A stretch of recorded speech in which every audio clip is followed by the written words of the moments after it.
మహబూబ్ నగర్ జిల్లాకు చెందిన మాజీ మంత్రులపై బీఆర్ఎస్ నేతలపై కాంగ్రెస్ ఎమ్మెల్యే అనిరుద్ రెడ్డి తీవ్ర స్థాయిలో విరుచుకుపడ్డారు. బీఆర్ఎస్ హయాంలో పాలమూరు రంగారెడ్డి భూ నిర్వాసితులకు ఏం న్యాయం చేయని జిల్లా మాజీ మంత్రులు ఇప్పుడు ఏం మొహం పెట్టుకుని ప్రాజెక్టుల కోసం పాదయాత్ర నిర్వహిస్తారని ప్రశ్నించారు. ఇప్పుడు వారిని అరెస్టు చేయాలా లేక కర్రలతో తరిమి కొట్టాలని ప్రశ్నించారు.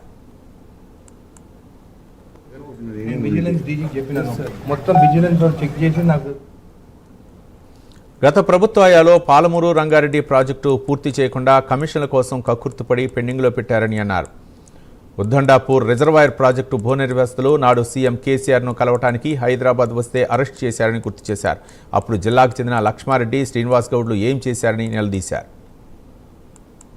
బీఆర్ఎస్ మాజీలు అప్పుడున్న టీఆర్ఎస్ వాళ్ళు పాదయాత్ర చేస్తాను. నేను ఒకటే అడుగుతున్నాను, ఉదండపూర్ వాసులు కేసీఆర్ గారిని కలుస్తామని చెప్పి, అంటే మీరు యూట్యూబ్ లో కూడా సెలెక్ట్ చేసుకోవచ్చు, కలుస్తామని చెప్పేసి వాళ్ళు వినతి పత్రం ఇస్తామని చెప్పేసి హైదరాబాద్ కేసీఆర్ గారిని కలుస్తాం కానీ వెళ్తే ఇదే మాజీ ఎమ్మెల్యే లక్ష్మారెడ్డి గారు అప్పుడున్న శ్రీనివాస్ కూడా అప్పుడు మంత్రి అనుకుంటా అరెస్ట్ ఎందుకు చేసిందని అడుగుతున్నారు.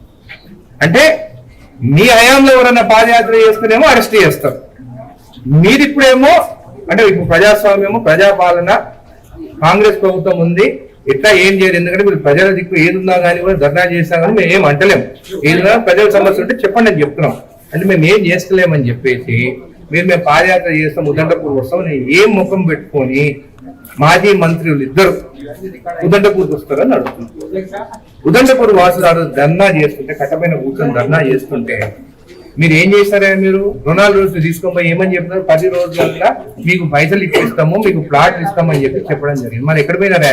దాని తర్వాత 2 ఏళ్ళు అయింది, 23, 22 స్టార్టింగ్ అని ఇప్పుడు జరిగింది అది. మళ్ళీ ఏం చేశారు 2 సంవత్సరాలు? మీరు కోవిడ్ టైంలో కూడా మీరు ఇస్తామని చెప్పేసి పారిపోయినారు. మరి ఈరోజు ఏం ముఖం పెట్టుకొని పాదయాత్ర చేస్తున్నారు?